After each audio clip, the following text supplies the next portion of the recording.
might be late, but better late than never. And man, this game was so enthralling to watch. I had to watch blindly because I missed the game live. It was Friday morning for me here in Japan. Thursday night for you, but I had to catch it on Friday night for me. Friday morning early for you, but it is what it is. Blocked comments, but I was watching just to enjoy the experience, even if nobody watched.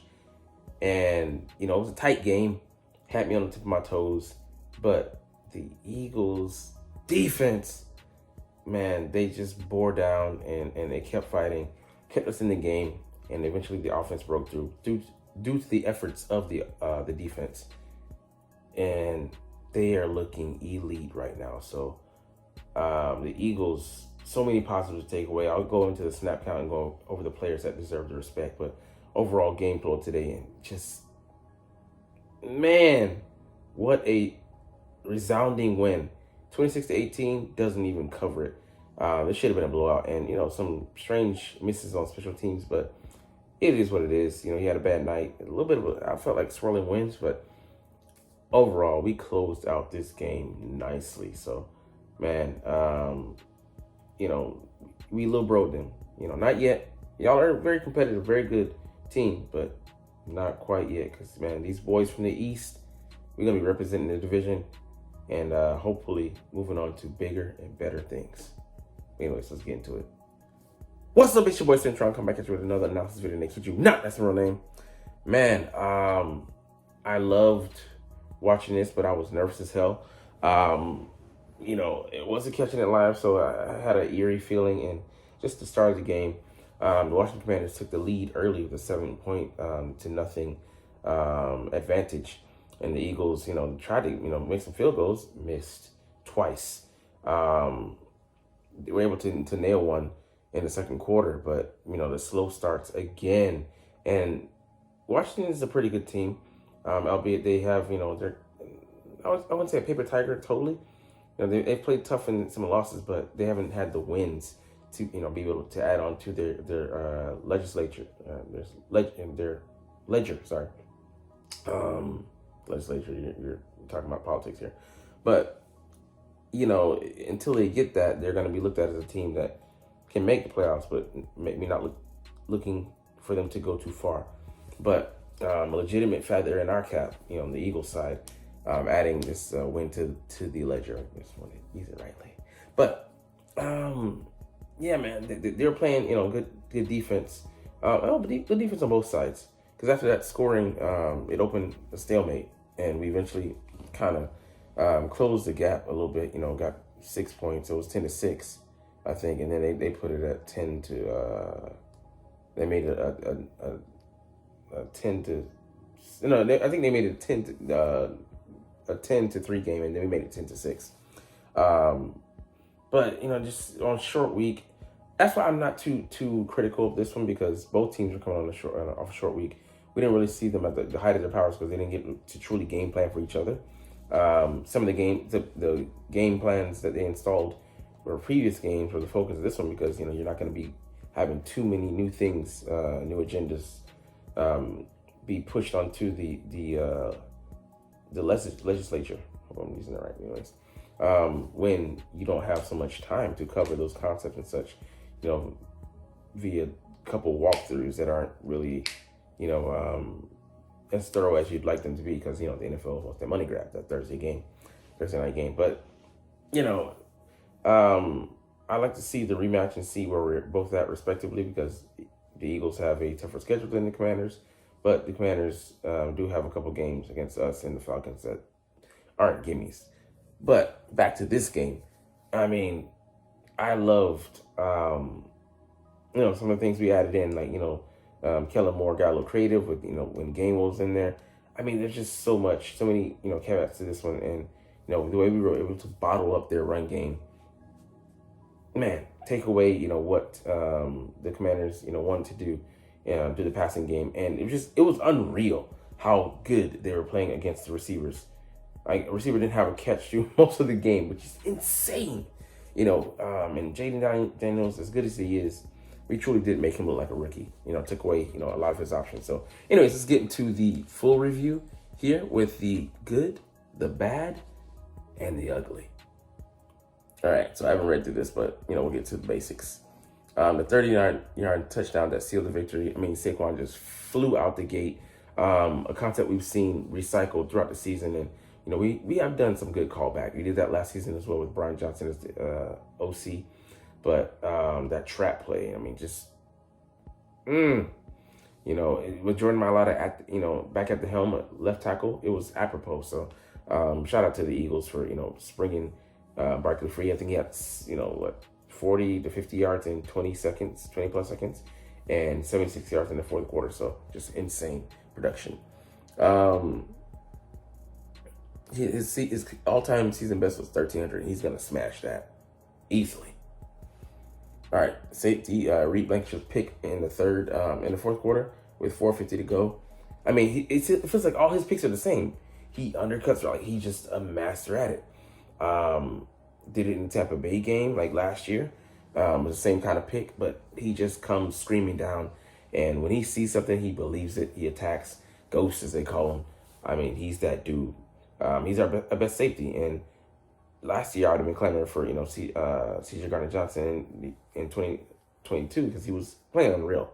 But I love Reed as our best safety. I mean, he just is the most consistent, good eye discipline, an all-rounder, good tackling. He wraps up. So he's highly underestimated. I mean, by our fans and by other guys league-wide, but true film savants recognize game. All right, right tackle Lane Johnson, kick out block on Washington, defensive end Dorrance Armstrong, and in center Cam Jurgens, and right guard Mekhi Becton bottomed up defensive tackle and Deron Payne on a 20-yard touchdown. I mean, they just had him pin balls to the wall and took advantage of that trap play. What the Washington defense had just been not lax on, but they kind of lulled them to sleep, and then putting that play perfectly called after the game. Well, 14, 13-yard gains, and man, it was a wrap. So I mean, this is a beautiful touchdown. Reminded you of the Jaguars touchdown, the draw where he was able to get to the edge of the defense. Kind of here's the same. He was very productive running on the outside of that defense, and they finally called plays to take advantage of that repeatedly. So I love that they kind of do lull you to sleep and make you think that they're not trying to take advantage of something, and then gone. All right, linebacker Zach Bond coming up with the consecutive plays with 8 minutes left to play. First on 3rd and 1 with Brandon Graham to stuff Robertson, and then blasting the out of James Daniels. Get your stick figure ass out of here. I was like, ooh, smash. He just got the better of him. Bobble snap, so things were already going awry when the play started, and they just finished it off. And I love how Reed Blankenship was coming in, got the shoestrings, didn't make the tackle, but made him trip up enough. I mean, just the one thing about this defense is just swarming. They attack in waves. All right, the Eagles' second drive of the second half, 11 plays, 76 yards. We needed it, you know what I'm saying? So, yeah, it was huge. I don't know to play. I mean, like the screenplay the excellent highlight on man coverage. If it doesn't come back up, I'm just going to mention it real quick. Excellent play call. Everybody singled up to take advantage of Saquon in space. He makes one guy miss, and since they read his man responsibilities, boy, he was gone. All right. Rookie corner, Quinton Mitchell sterling job on leading guy for Washington, Terry McLaurin. He shut him out on his side, and he had to go to the right side to get a catch on Cooper Jean, another rookie, which, I mean, it speaks volumes about him. I wouldn't be opposed, for putting him up for all pro honors, because he's playing like a beast. And people saying, oh, he doesn't have picks. Look at, and I don't think we heard in the stats he's a rookie, but look at last season, Trent McDuffie. No picks, all pro. All right, Hurts reaching down the sideline for the first down on a 3rd and 7 at the Washington 38 on the first play of the fourth quarter. Beautiful. I mean, he stretches it out, and they were, the refs had it spotted at the wrong spot, but replay, and it was going to be challenged because you look at it, he stretches it out perfectly, doesn't risk being turned over, and his toes before they touch the boundary of the field, he gets it across and gets that first down, baby. And heads up, to calculating using the calculations of the calculator in his head and covering for his boy Goddard.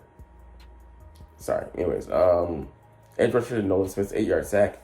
He gets clean flying on the edge, and I'm loving how Nolan Smith is turning it on this season. And I think he was being hailed as a draft bust last season, but it's kind of unfair because expectations were high with his teammate, formerly at Georgia, playing at a high level. Even though he tailed off last year and hit his proverbial rookie wall with his knowledge and just his conditioning as well. But just excellent play from him, and I didn't think he was gonna be this steady of a progressor this early into his career. I thought he would take some steps, some strides. Your boy took a whole leap. All right, defensive tackle Jalen Carter knifing through the Commanders' offensive line to take down Brian Robinson. I mean, his positioning there, like I love how they sit on the broadcast. He's like a linebacker. He's cat-like quickness. He stops, pauses, and just uses his hands excellently. His hand usage this season has gotten so much better, and him really not going with the finesse and him just being heavy and violent with them things, man. Went from Florida the way he got hands, boy. You know what I'm saying? Successful sacks by Brandon Graham and Josh Sweat for a combined -12 on Washington's fourth drive. I mean, they were like, we will not be denied on this drive, and just nailing it home. Josh Sweat has seen a revival. Brandon Graham has been steady, but he's doesn't look his age at all. All right, corner Darius Slay coming up to stop Austin Eckler on Washington's first play of its third possession for a 2-yard loss. I mean, him getting in the backfield, Slay may have his detractors. I don't agree with all the assessments on him. I still think, he's playing at a very high level, be it as it may. He just needed a coordinator to get him back to playing man the way he should be. So, Barkley going over 1,000. Kudos to him. Went for 1,004, I think. Yeah, in the first quarter. Went for 1,004. His total came up to 1,004. With change. But like I said, hopefully we can serve him, but still let him. We need him for the big games, but not just the big games in December, the ones that matter in January and beyond.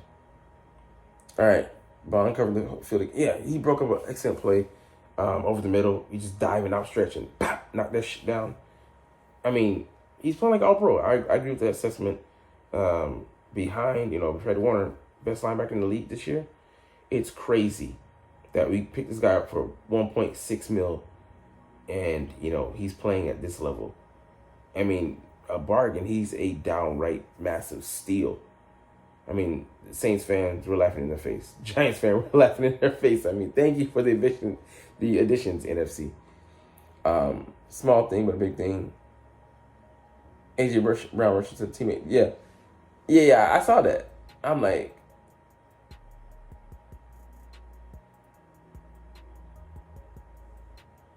oh, Brown made I ain't see that. I ain't know that detail. He shoved him, he risked penalty and everything because he was like, I'll be damned if you're going to pick up my teammate.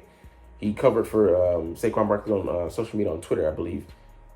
A.J. Brown is going to stand for his guys. That's what he does. He's that proverbial big brother. Physically imposing on the field and,